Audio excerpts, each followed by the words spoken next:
Okay, so forcing Dimir. We don't really have much here. We whiffed on the rare. That's kind of a typical thing for me. We have Dimir Keyrune or the Basilica Screecher. I'm going to go for the Screecher here, just because it's, I think, just an overall stronger card. The evasion is very notable for Cypher strategies. I'd say in this pack in general, mugging is the strongest choice. It puts you into aggressive guilds, but this is a fantastic top tier removal in the format. Wojciech Halberdiers is also very powerful as a creature. To 3/2 for 2 is already insane. I mean, it beats most bears, dodges Dimir Charm, all those good things. And when you have Battalion, it's very hard for it to be blocked. But yeah, Basilica Screecher is probably the third best card I'd say here, and it's a definitely very powerful card and a good start to Dimir. It's no removal or like bomb, but it is a very powerful creature, so I'm going to take that here.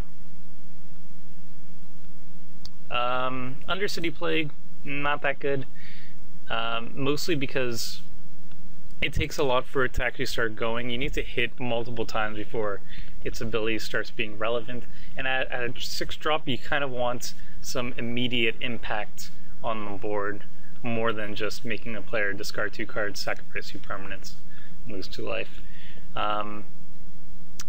Here I'd say I'm very tempted to get the Elusive Crassus, just because it is very, very powerful with the Cypher mechanic. On Caller we have Smog Elemental, which is good but not insane, and Metropolis Sprite, which is again not insane. We also have Totally Lost, which I think I'd just prefer the Smog Elemental in that case. Best cards would probably be Angelic Edict and Elusive Crassus. Elusive Crassus is just very, very powerful, and I don't know if I want to jump into Splashing just yet, so I'm going to pass it and just take the Smog here. Well, we got a Sage's Row, and we got a Death's Approach, and we got a Dimir Charm. I think I'll go for the Death's Approach. It doesn't lock me too hard into colors. I really like Sage's Row and Dimir Charm too. However, Death's Approach is just more powerful, I think. Actually, it's close. Dimir Charm, the main problem with it is it doesn't kill all the 2-drops where you actually just want to be using it. It doesn't kill a Daring Skyjack, and it doesn't kill Wojciech Halberdiers. And Death's Approach, while it's a little bit more conditional, it definitely looks very powerful in Dimir decks, most Dimir decks. Just a Psychic Strike or a Sage's Row beside it, and it starts really doing work, or a Balustrade Spy. You don't need to be milling for it to be powerful, and yeah, I'm just going to take it here over Dimir Charm. Not too much here in general. I think Ivy Lane Denizen and the Warmind Infantry are the best cards. Probably Boros is powerful here. Act of Treason and Warmind would be my top choices, followed by Ivy Lane. Otherwise, we're going to be taking the Metropolis Sprite here. It's a nice Cypher carrier. It activates a turn 1 Cloudfin Raptor if we get any of those, and I think it's just generally better than the other options we have for Dimir. Voidwalk is powerful, but we definitely need a deck basis for it to be a good card. It's very strong with Balustrade Spy and very strong with Sage's Row Denizen, but we don't have either of those yet, so we'll just go for the safe Metropolis Sprite. And here we got Rabid Hybridization, which is pretty powerful. We don't have any evolved creatures to really make it work on our side, but it's always nice to counter a removal spell with a 3/3 creature, or just to remove one of their flyers, for example. I usually use that to close games. Just if there's a flyer in the way for one of my flyers who wants to win things out with a Shadow Slice or whatever, you just hybridize them away and then you're good. Otherwise, in terms of sheer power, I think Executioner's Swing is the best card, probably then followed by Rabid Hybridization, but Hybridization is in the colors we want to be in, so we'll just take it here. This is a pretty late Viscopa Guildmage. That might be a sign that Orzhov is underdrafted. We didn't see many really Orzhov cards yet, but that just might be because the pool is weak. I mean, Viscopa Guildmage should not be this late. That's the main thing. But at the same time, I don't want to be jumping into it. Maybe passing the Guildmage would help push other people into Orzhov. I really can't commit to it this early. I mean, well, at the same time, it's that or Totally Lost. Totally Lost is fine, but it's not an insane removal spell or anything. So I guess I will take the Guildmage because the other options are just so weak. I mean, I don't really want to splash for it, but I have it here, so it is an option. And here we got Frilled Oculus, which is, it's decent as a 2-drop without Simic, but really you need Simic for, you need the green for it to really shine. So here I'm just going to take the Shadow Slice. I don't mind having 1 or 2 of these in a deck, especially if I'm going for the Cypher deck and get a lot of like Flyers, Evasion for it to really work out. I would want 1 or 2 Cloudfin Raptors and some more evasive 2-drops, but we have a good chassis for this already. We have 2 evasive beaters on turn 2 that Shadow Slice can latch onto, and we also have a Smog Elemental. So this seems fine. Here it's a bit of a whiff. Wave the Thief isn't exactly something I want to be running. 2/2 unblockable for an enchantment that comes out on 4 is not exactly what I want to be. If I'm paying 4 for an enchantment, I want it to be Holy Mantle, so I can at least like have it on the defensive pretty well. But then again, there's really not much here for us to choose from, so I'm just going to take it, and if we do need it, then I'll run it. Nothing really wheeled that we care for. I'm just going to take the Bracers because why not? It's a rare, taking the rare. Here we do get the Totally Lost. I mean, it's out of the Court Street Denizen, which is pretty decent. I mean, we could take the Undercity Plague, and it might make the cut. I mean, if we are going for Cypher. So yeah, I'm going to take a chance here over Totally Lost. Undercity Plague it is.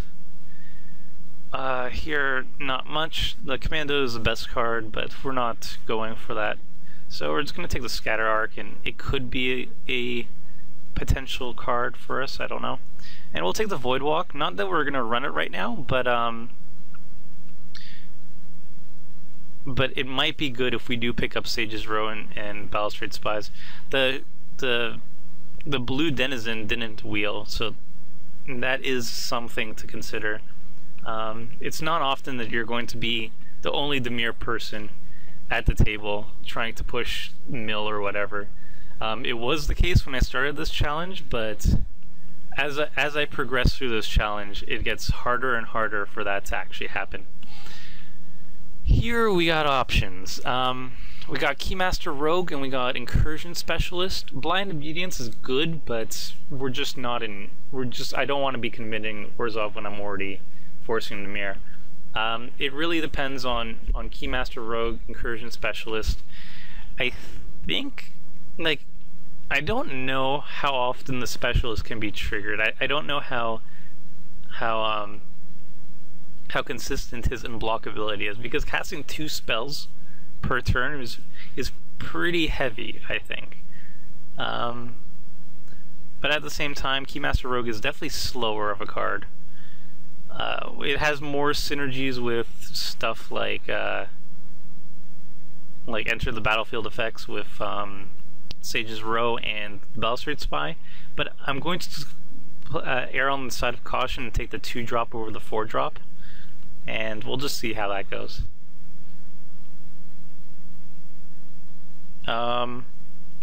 Kind of a whiff here. We're going to take the Psychic Strike because I don't want to be committing to white just yet. I mean, we do have a Viscopa Guildmage, and if we really have to, we're going to splash for it, but I'm just going to take the Psychic Strike because on color, it's a decent card. It mills a bit, so it helps with the Death's Approach and everything. I think Angelic Edict is probably the best card, or Boros Charm, whichever of the two. It really depends on what style you're going for, but Boros Charm is obviously a house in Boros. It's very flexible and is always good. So I'd say Boros Charm is the best card, followed by Angelic Edict, followed probably by the Basilica Guards, but I'm going to go for the Psychic Strike here. Here we do get a Death's Approach. There's also Sage's Row. I don't think it's going to be wheeling. But we're just going to pick up more removal spells. I mean, removal is the way to survive against aggro, and aggro is generally how this format goes. I mean, I really do want Sage's Row. I need those type of cards to survive, but more importantly, I need removal. So I'm going to go for that. Not much here. I think we'll go for the Last Thoughts, just because if we do go for a Cypher deck, then that is a pretty decent card to have. Called Nightwing, excellent Cypher, so I'll just take that here. And we do get a Sage's Row, which is a blessing, because we're really lacking in the creature base so far. If another one wheels, then we'll be in a really good spot, but I don't think it's going to wheel. Urbis Protector is amazing with Void Walk, with whatever the heck else, the unblockable rogue guy who bounces people. But it is double white, and we're not really comfortable running that just yet. Act of Treason again is good. Warmind Infantry is good. Verdant Haven's good. Shadow Slice might wheel, who knows. But Sage's Row is where we want to be. This pack is okay. I think it comes down to Syndicate Enforcer or Aetherize. I actually really do like Aetherize. It's a very good tempo card. And I think I like it that much more than Syndicate Enforcer that I'm just going to take it here. Yeah, I think that's where I'm going to go. And we'll take another Incursion Special, sure. There's a very late Legionnaire. This is the linchpin to a good Boros deck, because if you do curve out wonderfully, like get that one-drop Italian dude, turn 3, you're easily swinging for like, what, 6, 8 damage? It's insane. But here we're just going to take another Incursion Specialist. I'm hoping it will work out fine. It definitely requires more cheap cards, so you can play two things and trigger it. But here we don't really have anything. I'm just going to take the Beckon Apparition, I guess. As I said, cheap cards. Nothing. I'm just going to take the Spell Rupture, hopefully not have to run it. And I'll take the Gargoyle if I need it. If I need it, then I need it. Take Midnight Recovery, hopefully not run it. Okay, so now we really need to focus on creatures, as we have the beginnings of a deck, but we're not really there yet. So Pack 3 is really going to have to shape us up, I think. And another whiff on the rares, which is unfortunate. But we do pick up a Dimir Charm, which is okay. Not insane, but it's decent. It is a removal spell. So we'll go for that. Maybe we'll be past a good rare. No, never mind. Well, we do get a Grizzly Salvage, which is probably the best common, I'd say. Instant speed, no fuss, no muss removal that also so happens to mill. We're passing a Basilica Screecher that we're definitely not going to see again, but maybe we'll wheel the Aetherize or the Corpse Blockade, whichever is fine with me. Death Cult Rogue, yeah, that's exactly what we need. We need more of those, actually. And then we get a Balustrade Spy, or another Sage's Row, or a Death's Approach. Jeez. I think I'm going to have to go for the Death's Approach, just because, yeah, no, we're very low on creatures. Let's hide the Dying Wish, let's hide the Spell Rupture. Get rid of the Void Walk, I guess. I mean, we need more Cypher carriers, where the Balustrade Spy is going to be very good with those things. Over like another Death's Approach. Ugh. I feel like we kind of need Death's Approaches, though.